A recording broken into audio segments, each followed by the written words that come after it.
Hello everyone, welcome back to our EQ Nexus channel. Today we are doing a little intro with each of us, but today it's all about Heidi. We thought it's going to be really important that we share with you a little bit about ourselves, what brought us to EQ Nexus, and what is our history and our background so that you get to have a feel that we are actually credible and we know what we're talking about. It's very important, Heidi.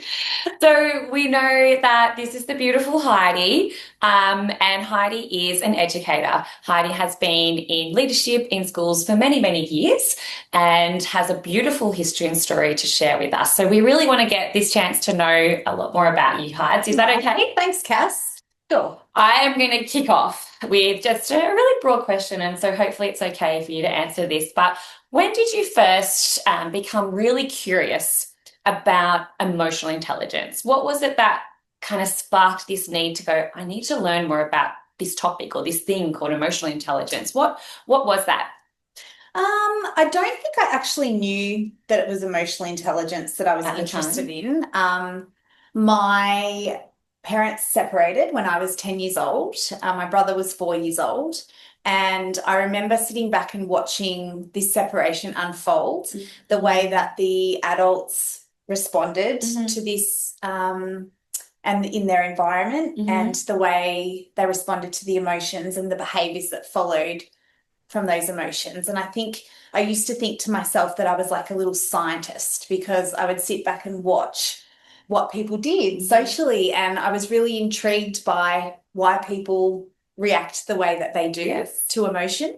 And I remember reflecting and thinking at times, I don't want to be like that.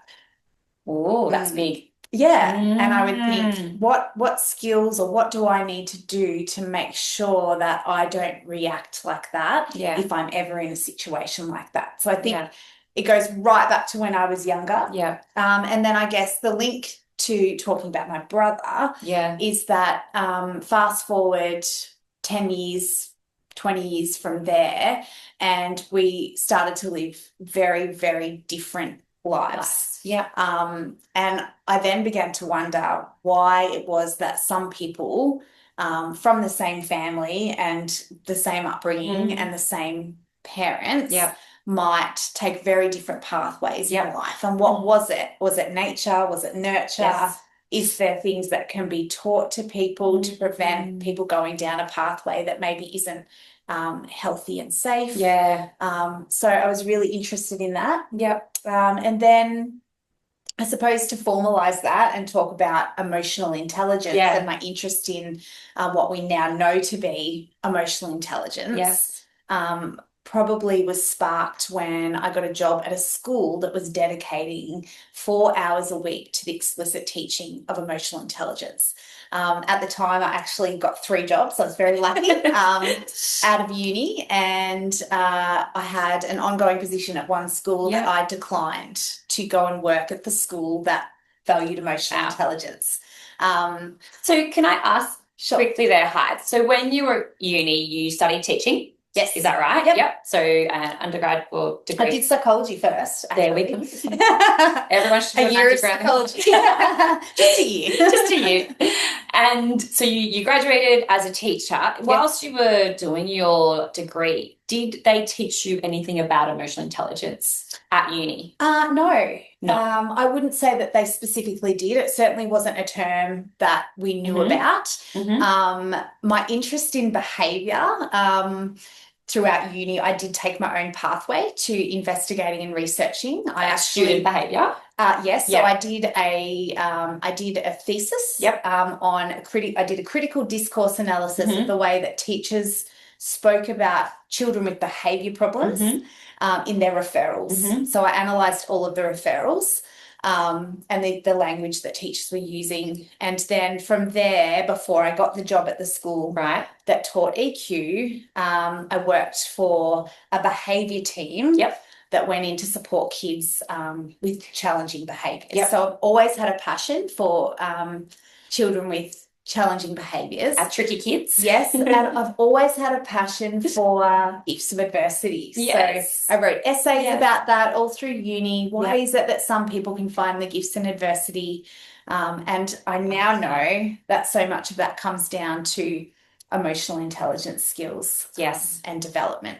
So your first job in your school that was had dedicated those 4 hours a week of an EQ curriculum. That was your first exposure to the concept of emotional intelligence. Is that where you really go, oh, this is a word, this is a thing, there is a construct, there is something here to name a group of skills. Yeah. So really, all I knew about it at the time was that this school was starting to pioneer, I guess, a pathway. It was pretty unheard of back then. So this is over 20 years ago. How long ago? Yeah, a while ago. Yeah. And they were doing something really different to respond to a disadvantaged community, knowing that these kids weren't being explicitly taught how to manage their emotions, how to regulate their emotions, and really social skills. So this was done through explicit lessons and then practicing those skills through play and games, which today I still heavily advocate for. Absolutely, without a doubt. Yeah. Absolutely. Yeah. So I was lucky enough a year into my teaching to travel to Brisbane, and I met Joshua Friedman, who is the CEO of 6 Seconds, who are a global organisation who are dedicated to improving the emotional intelligence of as many people in the world as possible. Absolutely. So I became accredited, and I remember thinking back then that this experience of this training, and back then it was a week-long training in Brisbane, changed my life. And I think the biggest takeaway from that for me was that my life and all the experiences that I have had in my life had really heavily shaped the way that I respond to emotion. Yeah. I had some pretty firmly ingrained patterns of reaction that weren't helpful, and they were impacting my relationships. And this taught me how to reflect on those patterns, and then it empowered me to know that I can change the things that aren't working for me. And so that was all I needed. I'm like, this is incredible. This is something that can completely change the way that I manage myself through challenges in my relationships, in my career, in every aspect of my life. And I just thought, everyone needs to know this. Like, I walked away thinking, everyone has to know this. How can this is like the best kept secret. We need to tell everybody about this. So we started with the kids, and we saw significant results within the next couple of years. Did you collect data at your school around the efficacy, I guess, of having an EQ curriculum and investing your school hours that could have been gone towards other subjects, obviously, which is a tricky dilemma for a lot of schools? What was your data, and what did that show? Yeah. I want to share an anecdote with you, and this is something that will always stick with me, is that a couple of years into the journey, we saw a real shift. We had, go back at the beginning when we first investigated EQ, we would send a principal to walk the hallway who were doing a school tour, to almost clear the way for the tour. To make sure that there was nothing no tricky kids out in the hallway happening, and someone would walk along and sort of clear that pathway before we took the new family down to be that prospective family, and introduction to our school. And then fast forward 2 years later, I love this story, looking out onto the basketball court, and somebody dacked a boy. Oh, so somebody walked over. Another student did that to another student. Another student did that to another student. And I remember this story being told to me from the assistant principal at the time. Right. And rather than kids pointing and laughing and making fun of the boy whose underwear had been exposed, you saw all of these senior kids, so I'm talking grade 5, 6, turn around, look at the boy who had done the dacking and say, not okay. That is not what we do here. And so it was almost like emotional intelligence had been so firmly ingrained within that couple of years that it was happening via osmosis. Absolutely. So kids would join our school, and it was such an incredible time. Yeah. That's cool. And that's really one of my beliefs, is that EQ is a way of life. Once you know the skills and you've been taught the skills, it's actually a way of living your life. It's its own language, it's its own way of relating. And so hence it does keep evolving and just be shared. And 100%. schools are the best place to do that, Yeah. to do that explicit teaching and to watch it evolve and to be shared. 100%. I love that story. I That love is saying true. that schools are the hubs of communities. They absolutely are. And if we can do everything that we can to transfer these skills to kids, but then the adults in those environments, the parents, the teachers, the leadership team, the school culture, all need to be practicing and developing and building on their emotional intelligence all the time. Absolutely. And that's my journey. I've invested in that. I make lots and lots of mistakes. And we've said before that a lot of that comes through in our parenting and our most challenging moments. It does. Where our buttons are pushed and we get triggered, and I'm happy to say that happens less as time goes on. Perfect. Absolutely. And that itself is the data and the evidence as well. And even more anecdotal might be your quality of relationships. I mean, it's always hard to measure. We don't have a parallel Heidi to go the Heidi that never did EQ, but we can probably hypothesize quite comfortably that there is an enhancement in quality of life, well-being, all of those areas that we know EQ delivers for us. 100%. And I think, to be honest, there probably is a parallel. Heidi. There is somewhere. I have improved the way that I manage conflict exponentially with my husband. Still working on some firmly ingrained patterns, but I cringe when I think back to the way I used to react to conflict and my way of managing myself and my emotions through those difficult. That's pretty big. And it just makes you so much happier and prouder of who you are when you're able to do that in an emotionally intelligent way. It does, absolutely it does. Has there been an EQ highlight at all that you would like to share with us as part of your journey of learning emotional intelligence, being curious about it, practicing it, teaching it? I'm not sure. There's lots. No, I know. I'm putting you on the spot. I'm really sorry.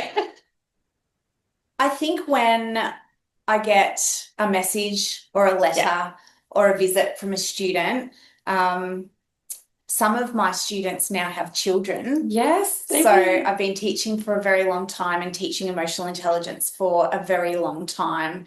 And when these young adults come back to me and say that it was a turning point for them, that they still remember the lessons that were taught, and that it really helped them to take a pathway that maybe they wouldn't have if we didn't educate the heart and the mind equally, if we didn't dedicate that time to teaching them emotional intelligence skills. So that would be a highlight. And maybe a little anecdote from yesterday. My boys had a bunch of friends over. It was just one of those things that just kind of happened. It wasn't planned. They all ended up out front on the lawn having a water fight with balloons. Because it's so hot. It's so hot at the moment, and they were pipping balloons at each other. And I'll fast forward to my son coming around the back, very heightened, very escalated. And I know a trigger for me and a pattern for me is when my kids are hurt, I'm a shithouse.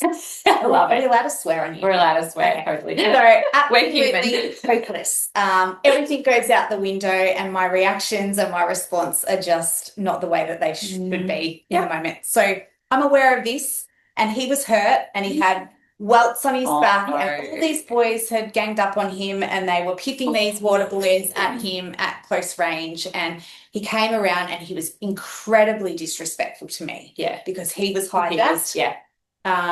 And once upon a time I would have seen that as, you are being disrespectful, you're being rude, I don't deserve that, and you're hurt, so I'm already heightened and my window of tolerance is now this small, and I'm about to react to you, which would not have been an appropriate way to respond, an effective way to respond in the moment. So I took a breath and I used my 6-second pause and I stepped back, and I was at the door and he was yelling at me through the fly screen, "Go and get them, Mum. They've done, they've hurt me and this is not fair." And he's getting more and more and more and more worked up. But tuning into him and knowing what he needs, which is he needed to be removed from the situation. He needed to be brought inside, wrapped up in his towel. He needed to be heard. He did. Those things that I know now, whereas once upon a time I would have just reacted back to that. The situation would have got worse. He wouldn't have felt validated. Absolutely not. We were naming all of the emotions he was feeling. He was feeling ganged up on. He was feeling rejected. He was feeling angry. He was feeling hurt that his brother didn't stand up for him. Yeah. It was all these emotions, and we were able to name those together. We needed to just pause, co-regulate, and then he was able to talk to me about, and he apologized to me. He said, Mum, I shouldn't have spoken to you like that. That's not your fault. So those little moments, they seem like small things, but that could have resulted in me, which was once upon a time, going to bed in a shame shitstorm, feeling like the worst mother in the world, because I'd reacted in a way that doesn't align to my values of being a great mum and a great parent. I know. So it's those things every day to just get that little bit better and better at being able to navigate. And a good example of EQ coming into all areas of life. Yes. Yeah. Thanks, Heidi. Is there anything else that you would like to share with our viewers or our followers today that is an important message, or you? Maybe just the purpose of all of this. We're on Instagram, we're on Facebook, we are here on YouTube now, fumbling our way through Very everything. much so. We don't want to be superstars or really be making money out of YouTube. We are just genuinely, and I am genuinely wanting to share this with people because I think that it helps. We know that it helps. Well, I know. We know that it helps. So tune in, and we've got more. We've got a lot more. This is only parts of Heidi's journey and story. And Heidi, you've done so well in sharing the beginnings of EQ Curiosity and all of your amazing opportunities in being able to teach others, and especially the kids. So thanks, Heidi. Thanks. And we will be back shortly. Bye.